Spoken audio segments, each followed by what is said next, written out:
Hi everyone. For my resource walkthrough, I am going to focus on geometry and specifically volume.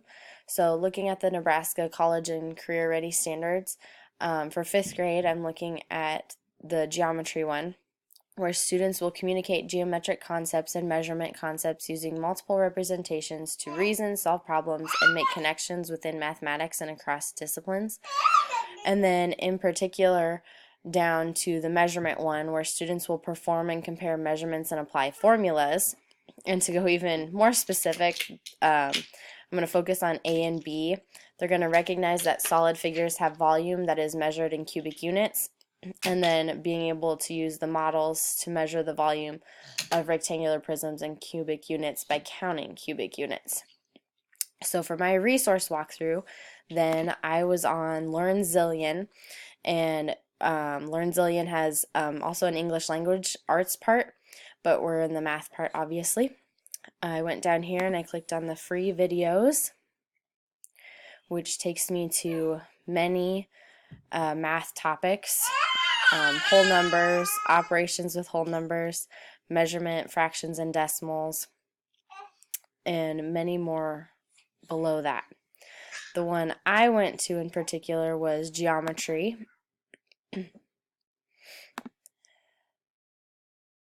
And even within geometry, there is a lot of other topics as well that you can pick from. And I'll go back up and pick the area, surface area, volume, and angle measure.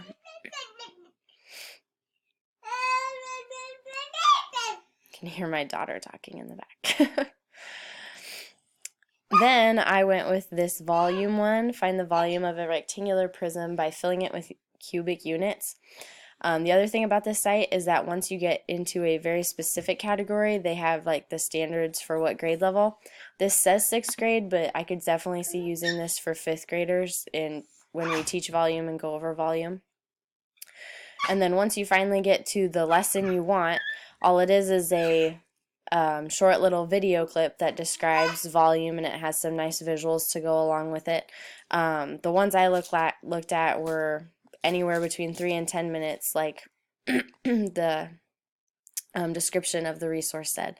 But I'll just click play here for a little bit and we'll watch part of it so you can kind of get a feel of what it sounds like and what it looks like. I have a fish tank, and I wonder how many unit cubes we can fit in the tank. In this lesson, you will learn how to find the volume of a rectangular prism. They always sum up what you're going to learn at the beginning of each video. First, let's review. When we think about the distance around a shape, we're thinking about the perimeter of the shape. Perimeter goes around. And when we think about area, we think about the space that's covered. So area of a shape is how much space it covers. And the volume of an object is how much it takes us to fill it. So I also liked how this one had the review concept idea right at the beginning. Covers. And when we think about volume, we want to think about filling objects. Now, to find the area. As she gets further into the lesson, she talks about what a unit cube looks like. And then she gets back to her fish tank and what it looks like to fill it with the different cubes. And it's like she fills it layer by layer so you can see what it looks like and how we're counting the cubes, which is very good for the students in building up their number sense and their sense of the concept. And then she eventually goes into the math behind it and how we started with an area and we just added the height. And even switching the direction, like she goes over common mistakes that can happen with finding volume. Another thing, if you did not want to use the video at all, there is an additional materials page, and I was able to access this because I made myself an account just because I was curious what else I had access for. And there is a lesson slides tab where you can have pretty much the video but in slideshow form. So You could teach it by yourself without having to use the video if you don't like listening to her voice, and you could slow it down or go faster, however you think you need to. There was also, if I go back, some general resource videos. It's the same video, but they're shorter in length, and it's a different voice talking.